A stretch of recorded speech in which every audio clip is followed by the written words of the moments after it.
I'm sure that honing your leadership skills can have an impact on your business.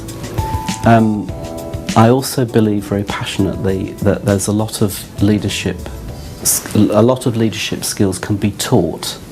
So some leaders are born, but an awful lot of leaders are made and have helped to make themselves by learning the tools of leadership.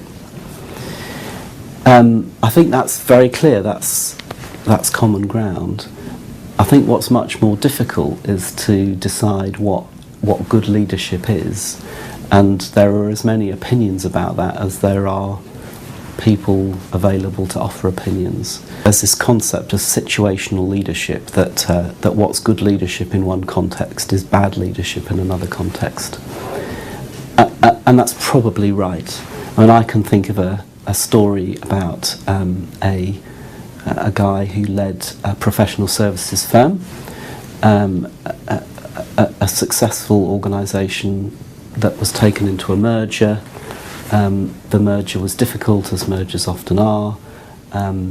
He would be adjudged to have made a number of mistakes, I guess, along the way, and was eventually, he was kind of forced to leave.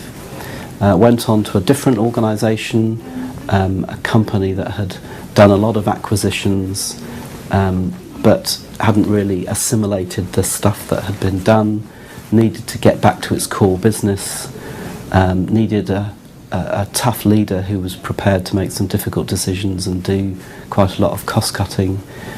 Same man did a fantastic job, and is now a hero in that organisation for having saved it.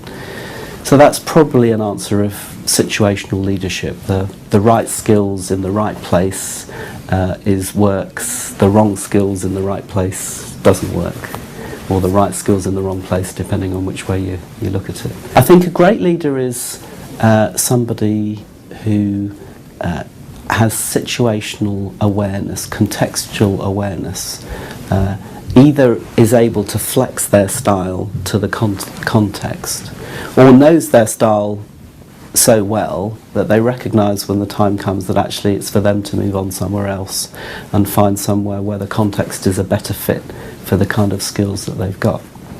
Having said that, there are one or two key things that you will find, I think, in any senior business leader, effective senior business leader.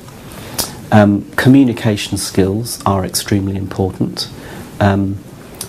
What the President Reagan story is that he was a great communicator and an average president, but a combination of the two was actually pretty effective. So communication skills are vitally important in business leadership today, and you can learn communication skills. Anybody can be taught to get up to a certain level. Maybe they won't be a charismatic communicator, but you can still be taught to be effective. That's one thing. The concept of strategic intelligence, that actually senior business leaders are people who have a part of their brain that is tuned in such a way that they have strategic insights.